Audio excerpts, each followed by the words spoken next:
से भाग जाना आसान होता है, मुश्किलों से भाग जाना आसान होता है, हर पहलू ज़िंदगी का इम्तिहान होता है। डरने वालों को मिलता नहीं कुछ ज़िंदगी में, डरने वालों को मिलता नहीं कुछ ज़िंदगी में, लड़ने वालों के कदमों में जहान होता है। जी हाँ, बिल्कुल दोस्तों, जय हिंद, वंदे मातरम। मैं दिव्य रघुवंशी आप सभी का स्वागत करता हूँ आज की इस क्लास में। दोस्तों, आज हम जानने वाले हैं यूपी ट्रिपल एस सी पेट से संबंधित कुछ महत्वपूर्ण प्रश्नों के बारे में। तो आइए समय को व्यर्थ किए बिना आज की क्लास को शुरू करते हैं। आज का हमारा पहला प्रश्न है, बक्सर का युद्ध कब हुआ था।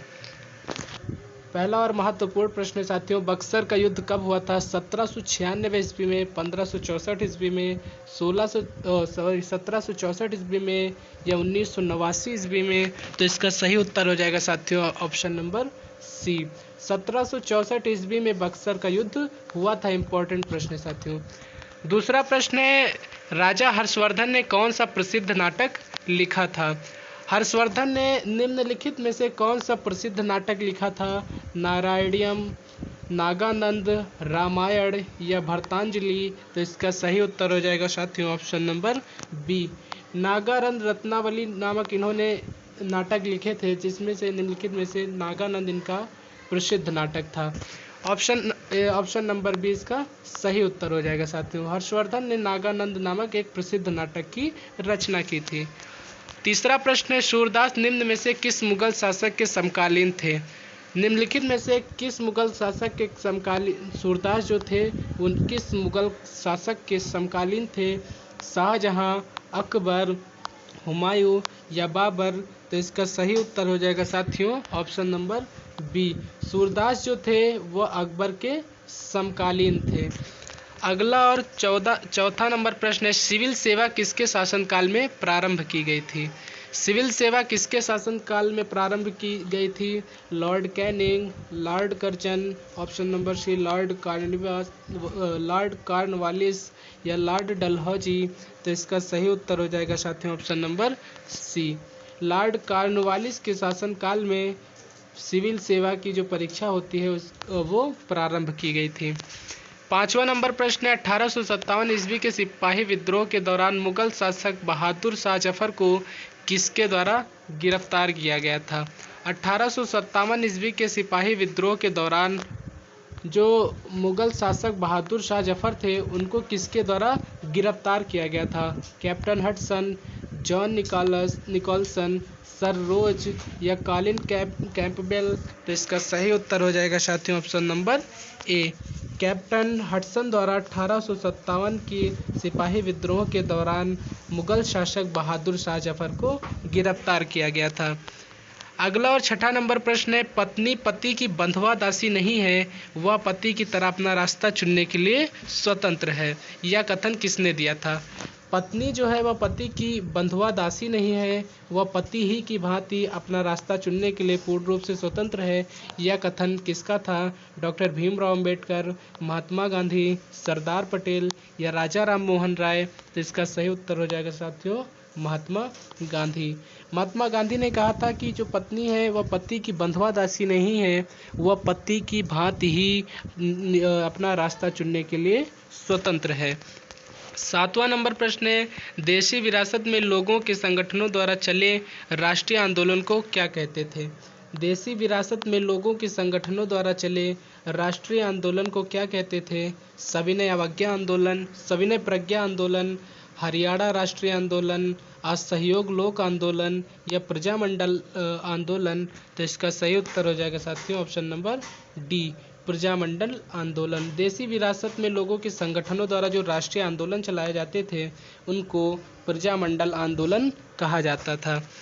अगला और आठवां नंबर प्रश्न है, सविनय अवज्ञा आंदोलन वर्ष 1930 में कहाँ शुरू हुआ था। सन 1930 ईस्वी में जो सविनय अवज्ञा आंदोलन प्रारंभ हुआ था वह कहाँ से शुरू हुआ था। बारदौली, चंपारण, दांडी या मुंबई। तो इसका सही उत्तर हो जाएगा साथियों ऑप्शन नंबर सी, दांडी से सविनय अवज्ञा आंदोलन सन 1930 ईस्वी में शुरू किया गया था। अगला और 9वां नंबर प्रश्न है, 1928 में स्थापित हिंदुस्तान सोशलिस्ट रिपब्लिकन आर्मी के नेता कौन थे। 1928 में स्थापित हिंदुस्तान सोशलिस्ट रिपब्लिकन के नेता कौन थे।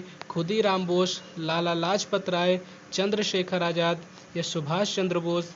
तो इसका सही उत्तर हो जाएगा साथियों ऑप्शन नंबर सी। चंद्रशेखर आज़ाद जो थे वह 1928 ईस्वी में स्थापित हिंदुस्तान सोशलिस्ट रिपब्लिकन आर्मी के नेता थे।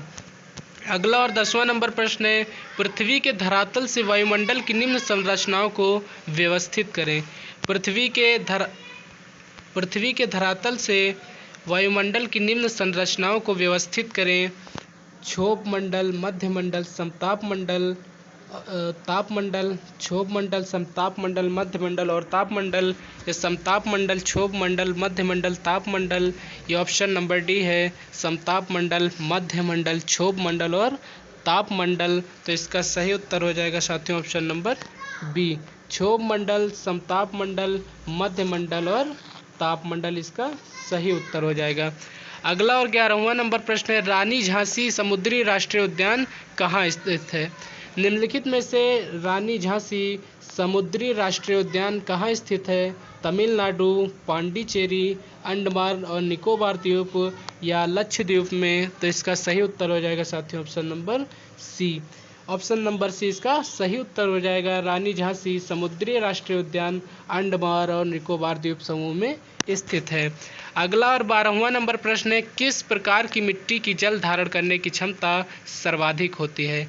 निम्नलिखित में से किस प्रकार की मिट्टी की जल धारण करने की जो क्षमता होती है वह सर्वाधिक होती है? रेतीली मिट्टी, चिकनी मिट्टी, दोमट मिट्टी या रेत और दोमट मिट्टी का मिश्रण? तो इसका सही उत्तर हो जाएगा साथियों option number C. Option number C इसका सही उत्तर हो जाएगा। दोमट मिट्टी जो होती है इसकी जल धारण करने की क्षमता सबसे अधिक होती है। अगला और 13वां नंबर प्रश्न है, निम्न में से कौन सी नदी पश्चिम दिशा में बहती है? निम्नलिखित में से कौन सी नदी पश्चिम दिशा में बहती है? कावेरी, महानदी, कृष्णा या नर्मदा? तो इसका सही उत्तर हो जाएगा साथियों ऑप्शन नंबर डी, नर्मदा नदी जो है यह पश्चिम दिशा की ओर बहती है।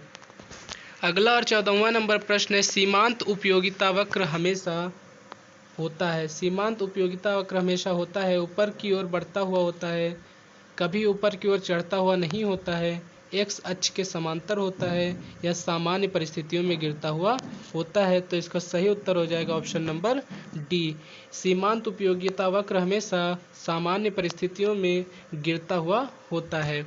अगला और 15वां नंबर प्रश्न है, भारत में सार्वजनिक क्षेत्र के लिए कौन सी 2 श्रेणियां आरक्षित हैं? भारत में सार्वजनिक क्षेत्र के लिए महत्वपूर्ण प्रश्न साथियों ध्यान दीजिए कि भारत में सार्वजनिक क्षेत्र के लिए कौन सी 2 श्रेणियां आरक्षित हैं? रेलवे, खनन और तांबा, परमाणु ऊर्जा या कोयला? तो इसका सही उत्तर हो जाएगा साथियों ऑप्शन नंबर डी, कोयला। कोयला इसका सही उत्तर हो जाएगा। अगला और 16वां नंबर प्रश्न है, एक मिनट, यह 15वां नंबर प्रश्न फिर से देखिए, भारत में सार्वजनिक क्षेत्र के लिए कौन सी 2 श्रेणियां आरक्षित हैं? तो रेलवे, खनन और तांबा, परमाणु ऊर्जा या कोयला? नीचे इसके सही विकल्प दिए गए, इसमें से चुनना है। तो इसका सही उत्तर हो जाएगा ऑप्शन नंबर डी, 1 और 3, अर्थात रेलवे और परमाणु ऊर्जा ये दोनों भारत में सार्वजनिक क्षेत्र के लिए 2 आरक्षित श्रेणियां हैं। रेलवे और परमाणु ऊर्जा जो है यह भारत में सार्वजनिक क्षेत्र के लिए 2 आरक्षित श्रेणियां हैं। अगला और 16वां नंबर प्रश्न है, डिस्ट्रिक्ट रूरल डेवलपमेंट संस्था किस वर्ष स्थापित की गई? डिस्ट्रिक्ट रूरल डेवलपमेंट संस्था किस वर्ष स्थापित की गई? सन 1980 ईस्वी में, 1985 ईस्वी में, 2000 ईस्वी में या 2010 ईस्वी में? तो इसका सही उत्तर हो जाएगा साथियों ऑप्शन नंबर ए, 1980 ईस्वी में डिस्ट्रिक्ट रूरल डेवलपमेंट संस्था की स्थापना की जाती है। अगला और 17वां नंबर प्रश्न है, किस वर्ष में प्रथम बार बैंकों को राष्ट्रीयकृत किया गया था? किस वर्ष में प्रथम बार बैंकों को राष्ट्रीयकृत किया गया था? 1947 ईस्वी में, 1951 ईस्वी में, 1969 ईस्वी में या 1980 ईस्वी में? तो इसका सही उत्तर हो जाएगा साथियों ऑप्शन नंबर सी 1969 ईस्वी में प्रथम बार बैंकों को राष्ट्रीयकृत किया गया था। इंपॉर्टेंट प्रश्न है साथियों। फिर से एक बार रिपीट कर लेते हैं कि किस वर्ष में प्रथम बार बैंकों को राष्ट्रीयकृत किया गया। सही उत्तर हो जाएगा ऑप्शन नंबर सी, सन 1969 ईस्वी में प्रथम बार बैंकों को राष्ट्रीयकृत किया गया था। अगला प्रश्न 18वां नंबर प्रश्न देखते हैं साथियों। 18वां नंबर प्रश्न है साथियों कि निम्न में से कौन सी पंचायतों के विकास के लिए सुझाव देने वाली प्रथम समिति थी। निम्न में से कौन सी पंचायतों के विकास के लिए सुझाव देने वाली सर्वप्रथम समिति थी। बलवंत राय मेहता समिति, अशोक मेहता समिति, पी.के. थगर समिति या इनमें से कोई नहीं। इसका सही उत्तर हो जाएगा साथियों बलवंत राय मेहता समिति। बलवंत राय मेहता कमेटी जो थी यह पहली पंचायत के विकास के लिए सुझाव देने वाली ये पहली समिति थी। 19 नंबर प्रश्न है साथियों। 19 नंबर प्रश्न है सूचना अधिकार अधिनियम किस वर्ष में लागू हुआ। सूचना अधिकार अधिनियम किस वर्ष में लागू हुआ। 2003, 2004, 2005 या सन 2006 में। तो इसका सही उत्तर हो जाएगा साथियों ऑप्शन नंबर सी, सन 2005 ईस्वी में सूचना अधिकार का अधिनियम लागू हुआ। अगला और 20वां नंबर प्रश्न है भारतीय संविधान के किस संशोधन द्वारा प्रस्तावना में दो शब्द समाजवादी और धर्मनिरपेक्ष जोड़े गए थे। बहुत ही ज़्यादा महत्वपूर्ण प्रश्न है कि भारतीय संविधान के किस संशोधन द्वारा प्रस्तावना में दो नए शब्द समाजवादी और धर्मनिरपेक्ष जोड़े गए थे। 28वें संविधान संशोधन द्वारा, 40वें संविधान संशोधन द्वारा या 42वें संविधान संशोधन द्वारा या 52वें संविधान संशोधन द्वारा। तो इसका सही उत्तर हो जाएगा साथियों 42वें संविधान संशोधन द्वारा 1976 ईस्वी में प्रस्तावना में दो नए शब्द समाजवादी और धर्मनिरपेक्ष जोड़े गए थे। आज की इस वीडियो में फिलहाल इतना ही। मिलेंगे एक नई वीडियो के साथ। तब तक के लिए सभी को जय हिंद, वंदे मातरम।